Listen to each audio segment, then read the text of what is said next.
زلزله گرفت که خونه بیامد برای من برفت. زلزله شد. خودت کجا بودی در زلزله؟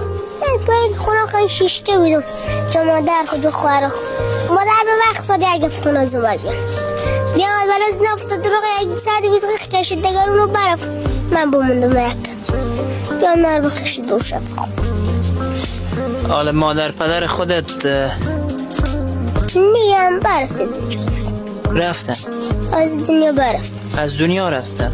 از دنیا برفت. خب خارک برادرکایت هیچ کسی نیست دیگه؟ نه یک خود. یک خودت هستی بس؟ یک خود.